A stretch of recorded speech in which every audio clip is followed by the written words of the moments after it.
la musculeuse, dans l'une ou l'autre des deux couches, vous regardez s'il y a ou non des muscles lisses ou du muscle lisse, pardon, ou des fibres musculaires lisses ou des fibres musculaires striées. Bon, je ne vous insulterai pas en vous rappelant les caractères, mais en gros, la règle qu'on va retenir pour nous, c'est que tiers supérieur de l'œsophage, musculature striée de type volontaire, tiers moyen de l'œsophage, vous allez voir à quel point c'est compliqué, mélange de muscles lisses et de muscles striés. Pourquoi? Parce que le muscle strié est progressivement remplacé par du muscle lisse, tout simplement. Et tiers inférieur, là on est vraiment paroi digestive viscérale plein pot, si j'ose dire, une musculature lisse involontaire. Voilà pour les variations topographiques. Au passage, le muscle strié squelettique que l'on trouve dans la paroi du tiers supérieur de l'œsophage et un peu dans la partie moyenne, ce n'est pas un muscle réellement squelettique au sens strict. Hein. Le mot de squelettique pour muscle squelettique veut dire associé aux pièces du squelette. Alors, à moins considérer que l'œsophage fasse partie du squelette du corps, ce qui pourrait choquer certains de nos amis anatomistes, c'est un peu tiré par les cheveux. C'est la raison pour laquelle certains parlent, pour qualifier ce muscle strié de la partie supérieure, de musculature striée viscérale. Pas si bête, mais enfin, ça n'a qu'une importance assez relative, la terminologie. Œsophage, on a tout dit cette fois-ci. Le conduit, au plan histologique, paroi en 5 couches, épithélium muqueux malpighien non kératinisé, variations territoriales pour lesquelles, pour faire le diagnostic, on s'appuie sur la présence ou non de glandes au niveau de la couche sous-muqueuse et sur les caractères de la musculeuse. Strié, intermédiaire, lisse. Fin du chapitre œsophage. Deuxième structure, l'estomac. L'estomac, qui a été appelé ainsi, les anatomistes vous l'ont peut-être rappelé parce que cette partie dilatée semblait correspondre à la bouche du tube digestif, stomac du tube digestif. Cet estomac présente une paroi, elle aussi en 5 couches, au moins dans la description française, et une paroi en 5 couches, au niveau de laquelle la muqueuse présente en surface des petits replis. Elle est ondulée. On dit qu'il y a des cryptes à la surface de l'estomac. Les voici à fort grossissement. C'est ça. Et on dit que ces cryptes sont bordées par, de façon caractéristique, un épithélium de surface, qui est un épithélium prismatique simple à pôle muqueux fermé, avec le rôle de protection chimique dans les descriptions type première année. Une particularité, et c'est facile à reconnaître au microscope, c'est que à la surface de l'estomac, au niveau de la surface proprement dite et des cryptes dont je viens de vous parler, toutes les cellules prismatiques sont pareilles. Où que vous alliez, ça a le même aspect.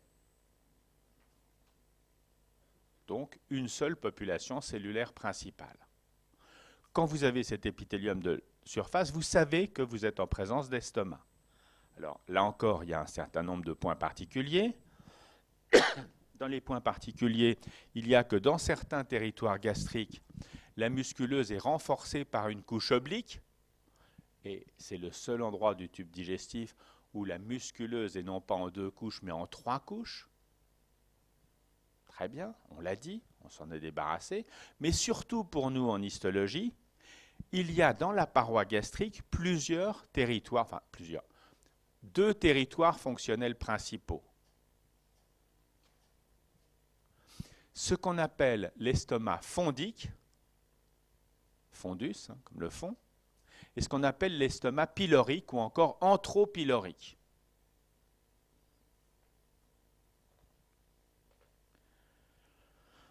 En histologie, ce qui fait la différence entre ces 2 territoires, c'est la nature des glandes que l'on trouve dans la muqueuse gastrique. Dans la muqueuse fondique, là ça ne va pas être compliqué, on trouve des glandes qu'on appelle les glandes fondiques, bien sûr, et dans la muqueuse antrale ou anthropylorique, on trouve des glandes que l'on appelle antrales ou anthropyloriques. Bon, c'est évidemment pas dans le nom que va se manifester ce qu'il faut que vous appreniez, mais dans la description des glandes et surtout dans leur signification physiologique. Mais avant de les décrire, on va dire une chose. La limite entre estomac fondique, au sens histologique du terme, et estomac anthropylorique n'est pas une limite nette à couper au couteau. Ce qui fait que, pour les gens qui examinent des biopsies gastriques, on le sait bien, il y a en fait une transition progressive entre une muqueuse de type fondique et une muqueuse antrale, ce qui définit pour certains, et ce qui définit pour les histologistes spécialisés dans l'étude de la paroi digestive gastrique, une zone de transition. Muqueuse fondique, muqueuse anthropylorique, muqueuse de transition. Bon.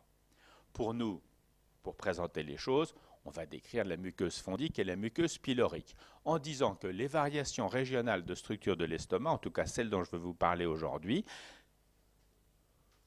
portent sur la muqueuse. Alors au passage, la sous-muqueuse de l'estomac ne contient pas de glande, et il n'y a pas d'autres particularités dont je vais vous parler sur les couches les plus périphériques. La zone qui nous intéresse, c'est bien la muqueuse, avec entre le fondus et la région anthropylorique un point commun. La partie superficielle de la muqueuse, ce qui est au-dessus de l'endroit où j'essaye de passer le curseur, là j'espère que vous le voyez bien de là où vous êtes, s'appelle la partie superficielle de la muqueuse gastrique. Et la partie superficielle de la muqueuse fondique, elle est pareille que la partie superficielle de la muqueuse antrale. Chouette, ça fait un truc de moins à apprendre. Qu'est-ce qu'on y voit? Ce qu'on a déjà décrit, une surface qui est ondulée par la présence de cryptes et qui est bordée partout par notre brave épithélium prismatique simple avec des cellules à pôle muqueux fermés, de telle façon que même au faible grossissement, quand on a un peu l'habitude, qu'est-ce qu'on voit? On voit que toutes les cellules sont pareilles et qu'ils ont une enclave mucineuse un peu claire à la surface. Très bien, quand on voit ça, on sait qu'on est au niveau de l'estomac. Ce n'est pas la peine de s'inquiéter plus. Ce qu'on fait du coup, lorsqu'on est un histologiste convaincu et déterminé, notamment en enseignement dirigé, c'est qu'on va regarder comment sont les glandes. Et là, si on a de la chance, dès le faible grossissement, on voit la différence entre les glandes fondiques, qui sont des glandes tubuleuses, rectilignes, droites, allongées sur toute l'épaisseur de la muqueuse, avec des cellules dont certaines sont volumineuses et très fortement théosinophiles, de fait qu'on les voit dès le faible grossissement. J'espère que vous voyez les gros pâtés un peu roses là, un peu partout. Ça, ce sont des glandes fondiques. Et cet aspect de glandes rectilignes avec notamment des grosses cellules éosinophiles tranche singulièrement, si j'ose ainsi m'exprimer, avec l'aspect des glandes anthropyloriques, qui sont des glandes plus courtes, plutôt tubuleuses ou tubulo-acineuses que rectilignes, et qui sont des glandes muqueuses pratiquement pures.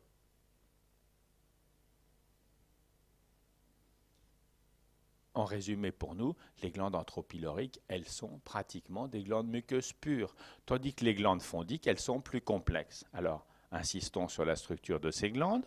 Ça, c'est la partie superficielle. Le mucus, il est PAS positif, donc si on fait un PAS, voilà ce qu'on voit sur la muqueuse gastrique. La rangée continue de cellules muqueuses, tiens, elles sont toutes pareilles. Je sais, on l'a déjà dit 4 fois, donc je ne vais pas recommencer.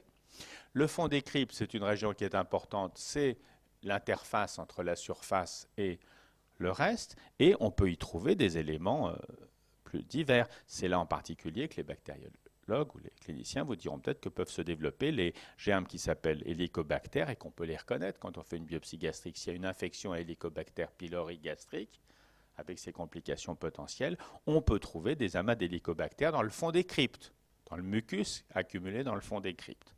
Fin de la parenthèse. La structure de la glande, la voici. La glande fondique, c'est une glande tubuleuse rectiligne qui est située à la partie profonde de la muqueuse, dans la partie où on trouve les glandes et le chorion qu'on appelle interglandulaire. Partie superficielle, il y a les cryptes et l'épithélium de surface et le chorion superficiel. Partie profonde, on a les glandes et le chorion interglandulaire. 2 territoires distincts. Et quand vous apprendrez l'anatomie pathologique des gastrites ou la clinique des gastrites, on vous dira sans doute que dans les gastrites, il y a des gastrites qui peuvent être superficielles, limitées à la partie superficielle de l'estomac, ou au contraire des gastrites qui peuvent intéresser les 2 couches du chorion et être donc ce qu'on appellera des gastrites interstitielles. La distinction, elle est juste là. Gastrite superficielle cantonnée à la partie superficielle de l'estomac, interstitielle plus diffuse. Bon. Les glandes, donc rectilignes, elles comportent deux populations cellulaires principales. Pourquoi je dis 2 principales? Parce qu'on ne va pas distinguer trop les cellules souches ici. Il y a des cellules précurseurs qui sont à la base du renouvellement de tout, qui se trouvent dans la région du collet des glandes. Très bien. Il y a des cellules précurseurs dans les glandes qui vont contribuer d'une part au remplacement des cellules de l'épithélium de surface, mais aussi à la génération et au remplacement progressif des différentes cellules que l'on trouve dans la partie profonde des glandes. Et là, on en décrit deux types principaux qui sont les fameuses cellules bordantes, celles dont je vous ai déjà dit qu'elles étaient volumineuses, très éosinophiles et que dès le faible grossissement, elles permettaient de reconnaître un fondus d'un antre, et aussi d'autres cellules qui sont les plus nombreuses et qu'on appelle les cellules principales. Microscopie, fort grossissement, voici ici la région qu'il faut regarder, principalement, des cellules bordantes, volumineuses, au cytoplasme éosinophile, et qui se voient bien, tandis que les autres cellules, les cellules principales, se voient moins bien. Ici, pour être honnête, pratiquement pas du tout. Ce qu'on voit juste, c'est quelques noyaux. Bien. En tout cas, on voit un aspect hétérogène. On dit souvent un aspect bigarré au faible grossissement pour montrer qu'on voit bien qu'il y a des zones distinctes, etc. et qu'on n'a aucune hésitation sur la nature fondique de ces glandes. Au plan physiologique, on vous l'a peut-être déjà dit, sinon on vous le dira, les cellules bordantes sont responsables de la sécrétion d'HCl au niveau de l'estomac et aussi de la sécrétion d'un facteur et de l'excrétion d'un facteur qui s'appelle le facteur intrinsèque.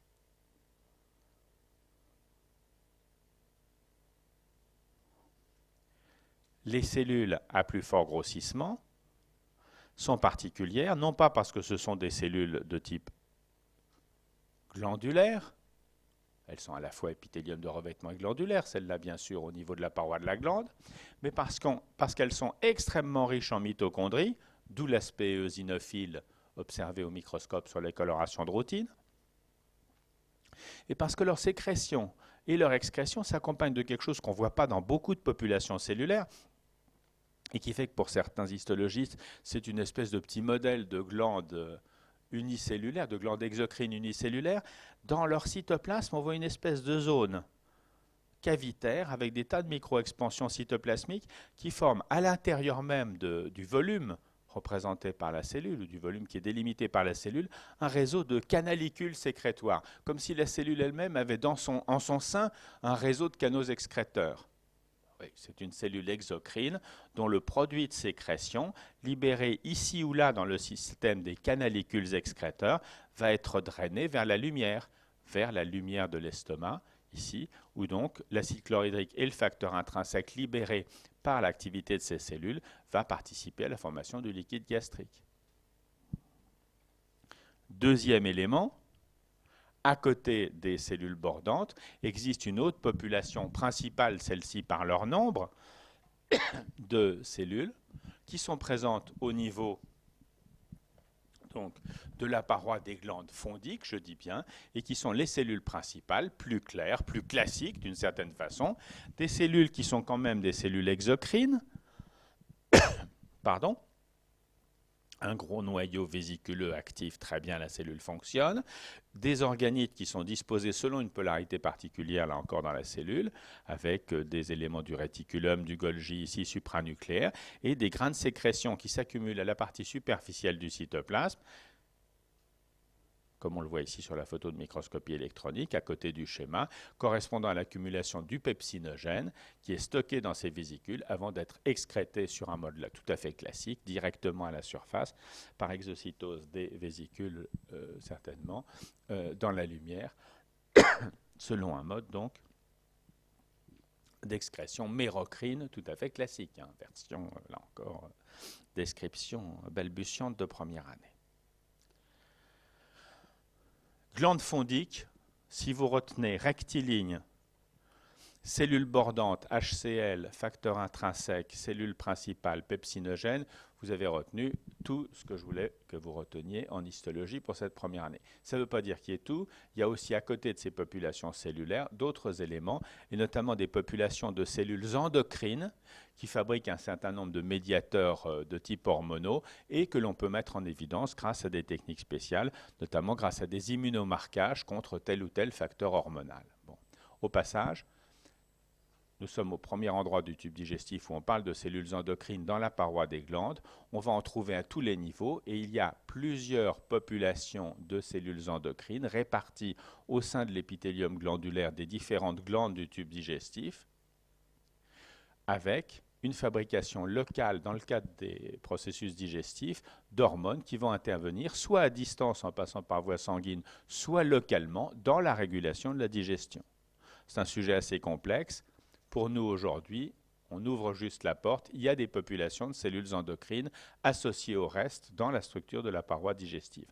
Ça commence ici au niveau des glandes fondiques, mais le premier message à retenir sur les glandes fondiques, c'est quand même cellules bordantes, cellules principales. Donc on ne va pas passer plus de temps maintenant sur les cellules endocrines, même si elles existent, même si elles sont très intéressantes et très importantes, même en pathologie.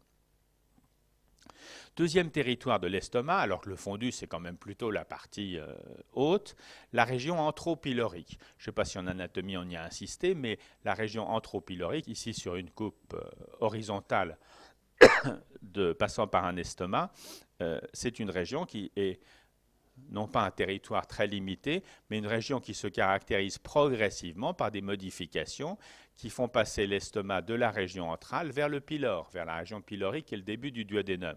Et parmi les modifications, il y en a une dont on ne peut pas même en histologie se passer, c'est de dire que dans la région anthropylorique, progressivement, depuis le versant gastrique jusqu'au duodénum, on a un épaississement progressif de...